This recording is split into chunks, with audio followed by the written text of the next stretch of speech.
Zaune suke a dining table gaba ɗaya, ahalin gidan guda biyar suna dina cike da kulawa da tattalin juna. Mata kyawawa sai wata 'yar matashiyar budurwa da ba za ta wuce shekara 17 ba. Kyakkyawa ce sosai, mai dararren jiki, duk da a zaune take da alama ba za ta cika tsayi ba. Ita dai ba baka bace kuma ita ba fara bace. Ita dai za a yi kiranta da wankan tarwaɗa. Tana da murjejjen jiki sosai kuma tana da cikar halitta sosai. 'Yar matashiyar matar gidan da ba za ta wuce shekara 25 ba ta kalle ta ce, Hamid, kamar wani abu yana damun ƙanwarka Umaima fa, na ga kwana biyu ba ta da walwala sosai, ko dai kai baka kula da halin da take ciki ba. Ajiya cokalin hannunsa ya ɗago kai ya kalli Umaima da kanta yake ƙasa ya ce, ba zai wuce tunanin ummanki ba ko? Saurin ɗaga masa kai ta yi ta ce, wallahi ankul, na rasa me yasa duk tsayin shekarun da na rasa mahaifana ban taɓa jin ciwon rasa su ba sai yau, sai a 'yan kwanakin nan. Ta yi shiru da magana saboda kukan da yake cikin zuciyarta. 'Yan ƙananan yaran da suke kusa da ita da ba za su wuce shekara 3, ɗaya ba za ta wuce shekara 5 ba, suka matsa kusa ita suka rungume ta. Babbar kansu ta ce, anti Umaima ki daina damuwa, ba ma so kin ga har kin rame ko dadi kai ma kaga ta rame ko? Murmushi yayi ya miƙe ya ce, is okay, za ta daina, ku je ku kwanta sai da safe ma yi maganar saboda yanzu na gaji. Yauwa Umaima, ki yi min list ɗin abubuwa da kike bukata, na san dai baki da mai, na ga hakin yi duhu kuma wata yayi nisa, kila baki da fatko. Ƙasa ta yi da kanta tana murmushi ta ce, kai ankul ka bari, bana so, ni kunya nake ji. Anti Sadiya miƙewa ta tafi ɗakinta tana cewa, kai dai baka rabu da shirmen yaran nan, ni dai na tafi ɗaki na, kuma gaskiya kada ka zo ka dame ni, bacci nake ji, gobe zan tafi Samina Lagos. Ba Hamid ba, ta Umaima sai da ta juyo ta kalle ta, ita ma juyowa ta yi ta kalle su da sauri. Umaima ta kawar da kanta. Anti Sadiya ta tafi tana murmushi, garkami ɗakin ta yi da ke. Juyowa ya yi jiki a sanye ya kalli Umaima yana jin ciwon abinda Sadiya take yi masa a gabanta. Kanwarsa, kasancewa da Abdulhamid da Umaima abokan wasa ne. Baban Hamid da babar Umaima uwarsu ɗaya ubansu ɗaya. Iyayenta sun rasu a wani hatsarin mota da aka yi tsakanin Damaturu da Kano.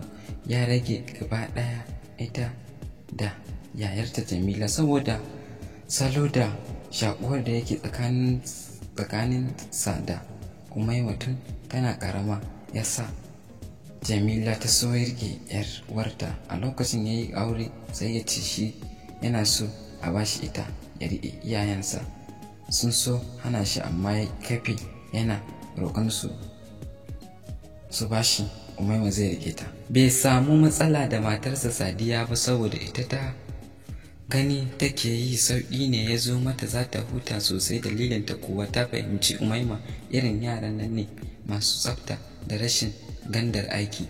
Ai kuwa sosai Umaima ta horo da aiki, ba rashin ci ba rashin sha, babu wulaƙanci, sai dai aikin gida komai ita take yi, hatta girki da kula da yara ita take mata. Da safe kuma ta shirya yaran Uncle Hamid ya ɗebe su ya sauke su a makaranta. Ita kuma har yanzu da ta gama secondary take jiran. Ajiyar zuciya yayi ya shiga ɗakinsa, ya faɗa toilet, ya yi wanka, ya dawo ya kwanta yana ta juyi, zuciyarsa tabta saƙe. Ita kuma Umaima ta shiga ɗakin bayan ta kai yaran ɗakin su ta kwantar da su. Kwanciya ta yi tare da ɗaukan wayarta ta kunna ƙira'ar Sheikh Sulaiman tana sauraro.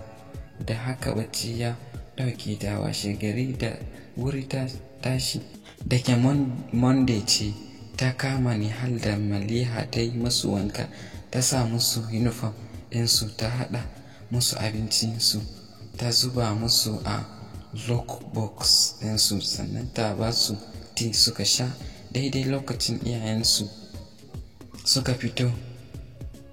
Ba ɗaki ɗaya suka kwana ba amma a tare suka fito. A gurguje Sadiya ta sha tea, ta kalli Hamid ta ce, uncle, ni zan tafi maybe zan iya yin sati ɗaya. Umaima gani har da Maliha nan ki kula min da su saboda kin san kawai sani gari ko da yake ba na jin ki. Tana faɗin haka ta juya ta fece tana cewa bye my love, sai dai bai iya cewa komai ba sai kallon ta da yake yi da lulin eyes ɗinsa suka canza kala, alamun bacin rai. Miƙewa ya yi ya ɗauki jakar laptop ɗinsa ya zaro kuɗi a aljihunsa ya ajiye mata a saman dining ya ce gashi ko za ku buƙaci wani abu. A sanyaye ta ce mun gode uncle amma ina so idan kun fita zan je kitso. Da sauri ya kalle ta ya ce a'a ba na son yawo kin san ni ba ma na son kitsan nan gaskiya. Bata ɗauki komai a ranta ba ta ce shikenan uncle na gode. Daga haka bata kuma cewa komai ba. Ya fece ita ma tashi ta yi ta fara gyaran gid sai da ta gama komai sannan ta koma ta zauna a falo tana kallo. Sai 12 ta tashi ta shiga kicin ta ɗora musu abincin rana. Sanye take da wani wando jinsa farar riga, ta haɗi gashinta ta ɗaure da baƙin ribon, ta yi kyau sosai. Suka shigo yara suka rungume ta, ta sumi ihun murmushi tana ɗaga su tana dariya tana juya su. Kwata manta tare take da uncle. Ajiye Maliha ta yi ta sunkuyo ta cire mata takalmi ya ɗora ƙirjinta, ido yana jin wani irin shock a dukkan ilahirin jikinsa. Tudun nonuwanta kawai yake kallo, ji yake kamar ya kai hannunsa ya taɓa ko ya ji shauƙin abin da yake ji. Ɗagowa ta yi ta kalle shi ta ga yana yadda yake kallon ta yi yunƙurin firgita ya dawo hayyacinsa tare da shafa kansa ya yi murmushin kunya ya ce baby kin girma fa sosai, ina kewa fa sosai. Murmushi ta yi ta ce uncle kenan. Tana faɗin haka ta miƙe ta ja yaran suka zauna a dining tana ba su abinci tana musu wasa. Kujera ya ja ya zauna yana jin wata muguwar sha'awar kanwar tasa na bijiro masa. Bai iya cin abincin kirki ba ya tashi ya shiga ɗakinsa. Ranar ko ofis bai iya komawa ba, kwanciya yayi yana ta juyi tare da tunanin irin wannan zama nasu da Sadiya. Babu ruwanta da haƙƙinsa na aure, ita dai aikinta komai aiki. Daga ina kike aiki, ina za ki je aiki. Rabon shi da ya kwanta da ita an kusa wata 3 kuma duk sanda zai kwanta da ita sai an sha wahala har ya ji abin ya ma fara fice masa daga ran shi gabaki ɗaya. A cikin wannan 'yan kwanakin ne ya neme ta akan ta bashi haƙƙinsa ko sau ɗaya ne tak, amma ta ƙi.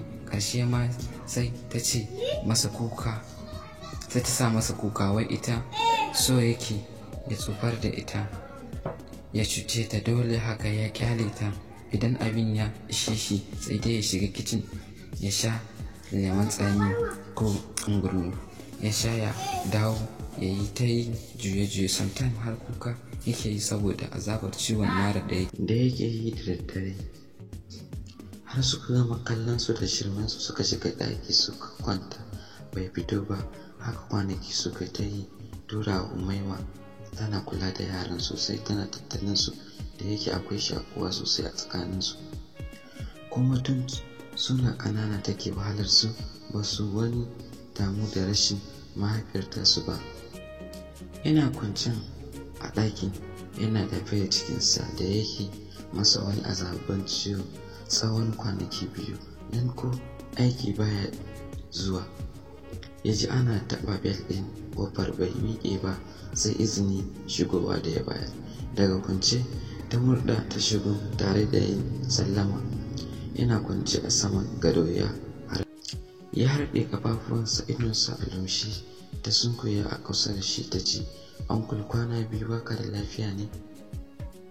Ajiyar zuciya ya sauke ƙwayar idonsa a kanta. Yana jin zuciyarsa tana bugawa da ƙarfi. Ya miƙe zaune ya ce me kika gani?